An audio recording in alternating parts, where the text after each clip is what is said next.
Okay, welcome to all those mental demons and past Melbourne Football Club players that are out there. Thought this was an opportunity to catch up with Robbie Hickmott and talk about this horse syndicate that we're throwing out there to get as many mental demons on board to enjoy the experience of being a part of a horse. And while I've got Rob, I just wanted to let everybody know how the connection came between Rob and myself. So back in 1990, Rob, you were playing for the Melbourne Footy Club, so you're obviously passionate about the Mighty Demons. What happened back then in your footy days back at Demonland? G'day, Baller. Yeah, thanks for being on board with us here, mate. Football career, mate. It was secondary to my horse, love of the horse. And, I'd say when you're away from it, probably was away for 5 to 7 years.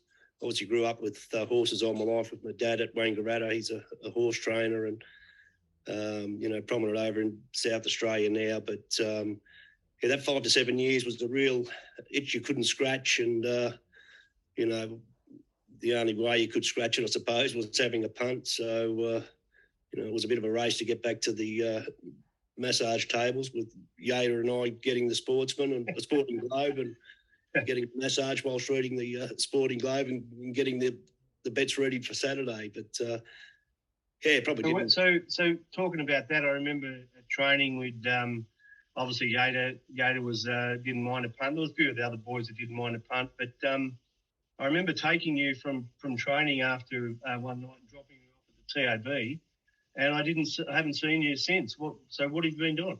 Yeah, I think we backed a winner that day, and that was the end of my footy career.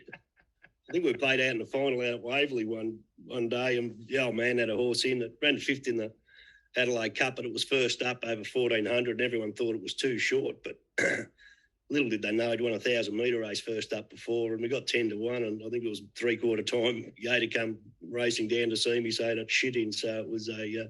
And we won the footy as well, so that was good. But I was more happy with the horse at 10-1, I can guarantee you that. Paid a little bit more than running out for the Demons. Oh, God, mate, it was a daunting ground, wasn't it, Waverley? You came out of the dugout and it was just as wide as it was long. And, of course, I was playing on the wing that day, so do me many favours. Yeah, right. So from your footy career, you obviously jumped right into the horses. So where did it all start? Yeah, obviously with Dad growing up in Wangaratta as we shifted out to a farm, and as a young child, we were brought up with it really. And Dad was a terrific horseman and learnt to trade all the base skills off him. He was he was a leading trainer up in the Northeast District area for years before he went to Adelaide. And more or less learnt to trade off him. He was only a hobby trainer to start with, and even until he left to go to Adelaide, he was still a hobby trainer. He had the real estate business, and it was a big move at the time. Mum and Dad had split up, so Dad went there, and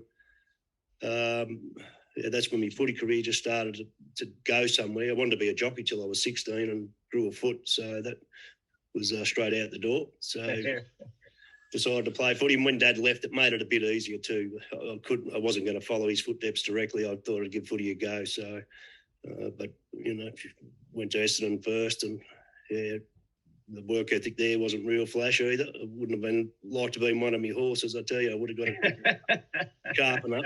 But, so then, post-football, I was lucky enough, my best mate was working at Lloyd Williams's, and he got me a job there as a foreman, and things steamrolled from there. 14 years later or 15 years later, still there with Lloyd now. And, in that time, saw a lot of good horses and been associated with a lot of good people.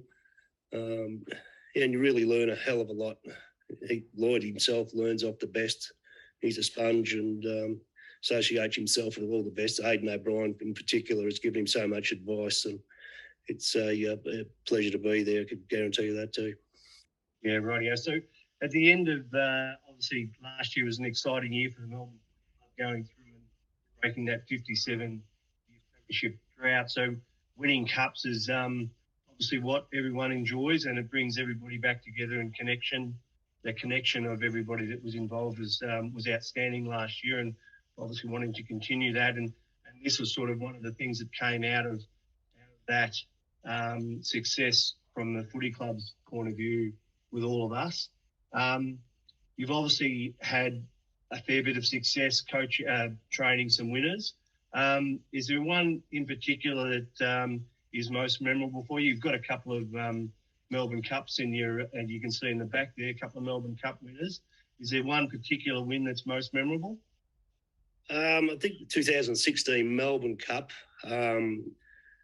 different reasons. Obviously, Green Moon in 2012 was at first. I was assistant trainer for Fisher in 2007, but having family and friends around, it was a difficult time for the families. My brother was terminal pancreatic cancer, and he'd only probably had a couple of months to live at that stage, and I think that's all he did live post the Cup. And to have him there and all our family, it was a very special day. And, you know, that's the name of the game, being able to share your successes with each other. And, you know, as you would have saw the grand final celebrations last year, I think there's nothing that can bring you closer together than winning a Melbourne Cup, or it doesn't have to be a Melbourne Cup even, but winning a grand final or something significant is just an unbelievable feeling and a great feat in itself. Yeah. And it is a team environment. It's not just one person. It's everybody involved that is able to share in that success. And, yeah, I'm looking forward to this group in particular. I think that, you know, it's a long time out of football when the grand final siren goes, unless you win it and you party on for another couple of months or 6 months, as some might have. But, you know, and there's no worse a feeling, I can guarantee, than the next year not holding it up. It's a very empty feeling, but hopefully the boys can replicate last year's performance. And I know it's been a little bit of an indifferent season, but they've still got it there and they can do it. There's no doubt about that. But so for me and maybe some other boys out there that are not that familiar with how syndicates work, just sort of in bullet points, how would a syndicate of this nature work in what we're trying to pull together? Yeah, look, it doesn't matter how many people we have in the horse. We'd like to only have 20 named people. So that could be an accumulation of, say, 10 5%ers. They might have 50%, but you might have 200 other people that may form 10 syndicates. As long as we only got 20 names in the book, that makes it very simple. So it could be, you know, Rod Grinter, Graham Yates, whoever's going in the horse, plus Mad Demons Club 1, Mad Demons Club 2. Yeah, so you can call your name, your syndicate, whatever you want to name it, if you're the figurehead, if you like, of that syndicate.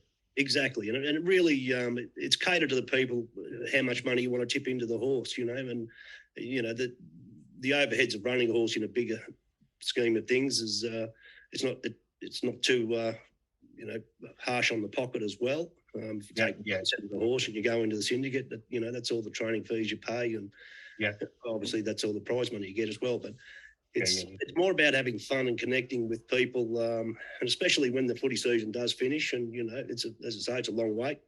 And luckily the big carnivals, you know, it's a good timing for a horse to be coming into, you know, October, November racing when the footy's finished. And then the big carnivals in Sydney are in, you know, April and, you know, late March and early April. So, yeah, just before the footy. So it's a great time to catch up with people and keep that any bonds and new relationship going forward into another season. So with a syndicate, you've probably got some already set up. So the communication to those syndicate members is done on a weekly, monthly basis. How does that sort of work? I'll be at the track at Ballarat and I'll be filming the horse through a gallop or his work and, you know, back at the stables, wherever it may be. And that'll be definitely weekly, maybe twice weekly, depending on what stage of the preps he is at. And that'll go on to you'll get an email saying you've got an update to look at. Everyone can access that. It's a free tool that everyone can use, but it's just a form of communication that's been very successful. Okay. So from a communication point of view, that's regularly updated and everybody gets to understand where the horse is at. So what age is the horse at the moment and what stage is it before it actually races? Where's it at? So he's just turned 2. The horse's birthday is on August 1. So he's just turned 2. He's up at Benalla with Sean Nolan. That's Luke Nolan's twin brother. Terrific horseman and a very accomplished horse breaker. And he's up there into his 3rd week now. And Sean's very happy the way he's breaking in. He's got a very good temperament. He's doing everything asked of him. So it's usually a 5-week preparation that Sean will have them for before they come back to us and have a short break. Let them, just let their head settle a bit. It's a big thing for a horse to go get broken in. You get a saddle on it and you get mouthing gear on them, and it's a bit of an impost, but they get over it, no worries. And he'll probably have another 4 weeks out. So, I really look forward to him. I didn't have my book with me when I saw him walk, and I went over and had a look at him, and so I bought the horse more on what I saw rather than seeing what his page was on the book we had there with all the information on it. Yeah, right. Yeah. So you just from your eye saw this horse and thought that's something pretty special, and then you obviously checked out its breeding and all that sort of stuff, and that put another big tick against it.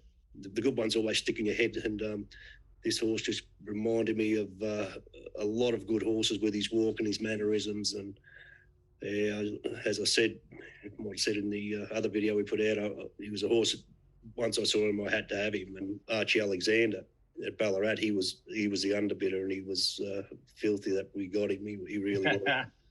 Oh, that's good. It's a bit like the draft. Hopefully, we've drafted a good one, and it can pay dividends for us. So, in terms of its distance, when do you know what distance a horse is going to run? Is it in its breeding, or is it in its build up to racing? Yeah, look, there's a lot to go in it with their breeding, but they can belie their breeding as well. If this horse was to, win over 1,400, you'd be very happy on his breeding. That's the sort of horse he is. But he's got the capacity to get out to that 2,400 of the classics, of the derbies. Definitely the mile of the guineas. Yep. So he could be running at anywhere from 1,200 to 2,400. He could, yeah. Look, as I say, they can belie their breeding, and I'm not one to push horses early. The earliest race is in October for the 2-year-olds, and they've got to be very precocious and, be very well muscled, and they're actually bred for speed as well. Now, this horse isn't bred for, mad speed either, but you've still got to get those horses in and lay their bones on their foundation without having to race them. You just got to go through a couple of preparations just to stimulate the bone and their ligaments, because they're always growing. And I would probably think he'd be more of an autumn 2-year-old. Right. In autumn, the 2-year-olds start to stretch out to 1,400. The size produce in March, for instance, takes a 1,400-metre 2-year-old, and that's where you sort of aim him up at. Yeah, rightio. I think that's that sort of horse he'd be. Well, that's terrific, Rob. So thanks for all that. So where are we at with the syndicate? What's the timings? So just to finish us off here, where are we at? Yeah, look, mate, I think we've had a great response. We're at 40-odd% with him. We'd love it to get it to at least 80%. We'd like as many of these Demon supporters in as we can. And I'd love to keep it all Demon related. Obviously, we want to try and incorporate the colours into the horses' racing colours, and somehow we'll do that with we'll get some kind of a Demon insignia on him, and definitely the colours, and we'd love to have some insignia on him. And as we said before too, we want to call him Big Jim or Big Jimmer, but it depends on the Australian stud book, the registrar. They can be very particular in there was a horse called Big Jim some time ago. They mightn't be able to release Big Jim, but we could call him Big Jimmer or something like that. Yeah, so, right. No, that'd be whatever it is. We'll have a Steinsy connotation. Yeah, a connection there, obviously with the horse's breeding and having that Irish connection. Anyone wants to be interested in taking a share in the horse, please contact Rod. And if anyone needs any further assistance, feel free to give me a call on 0411 33 7783. I'd no worries, have a chat with you as well. Well done, Rob. Thanks for your time this afternoon.